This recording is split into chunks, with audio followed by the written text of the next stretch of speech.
Hey guys, what's going on? Carter here. Have another knife porn video for you. This is a Kirby Lambert custom.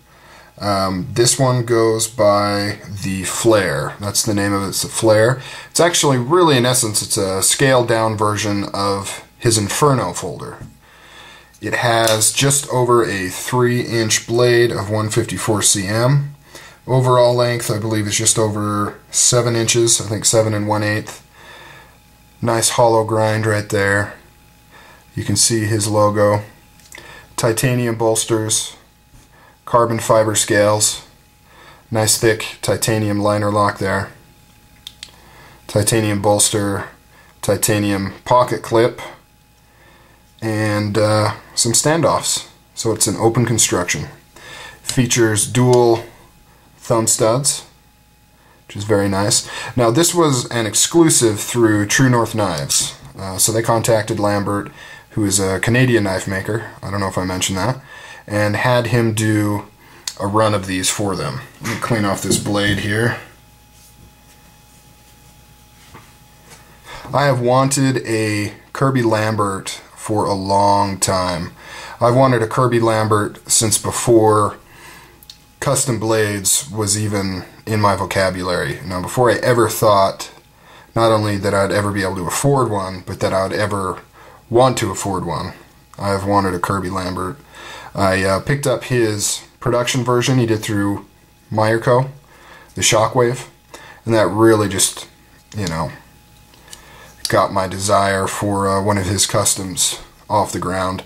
Now, this is actually a little smaller than what I'm used to. Typically my rule of thumb is I don't get anything under 3.5 inches blade length wise. But this popped up on the forums for a really great price, so I had to jump on it. I was a little worried it was going to be too small, but you know, it's actually really, really nice. It fits the hand very well. I can get all 4 fingers on there. I can get a nice good grip. It's just a really good size. Now,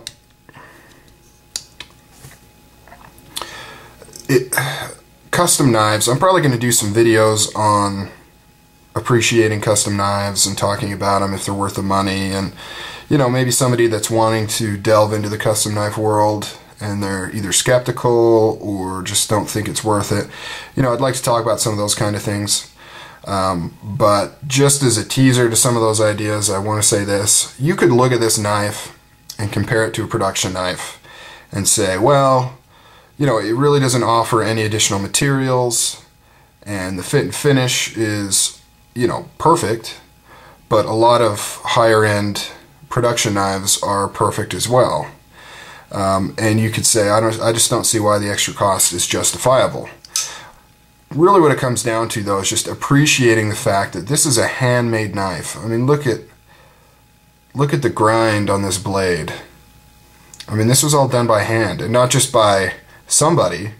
This was all done by the person that designed this knife, that has a passion for this design, that spent hours and hours drawing, speccing it out, making prototypes, perfecting it, and then custom making every single one. And one thing about Kirby Lambert is precision. I mean, if you'll see here, there's not a single gap anywhere. Everything is perfectly flush. His knives are just, you know, the essence of precision, and there's nothing on here extra, if that makes any sense. You know, there's no extra fluff. There's no extra weird holes or something where, you know, he thought, oh, I need to put a little extra design over here because it's plain.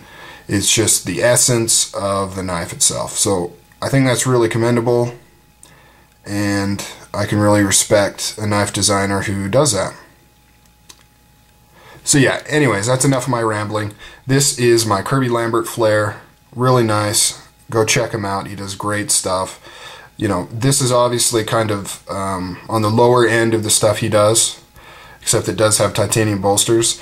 So, you know, as with most custom knife makers, they do everything from kind of just regular looking knives to really insane Damascus and, you know, just really cool materials and things. Let's take a look at this detent real quick. He is known for really strong detents. Perfect. And look at that, no detent play. Sometimes you'll get a knife where you can actually pop the blade out a little bit before it engages with the detent. This is just perfectly, you can't push it in or pull it out without going through that detent. Perfect lockup. I mean, just the fact that you can even make something like this is just really impressive. Alright guys, that's enough of my rambling. I wasn't expecting on talking that much. Okay, take it easy guys. Later.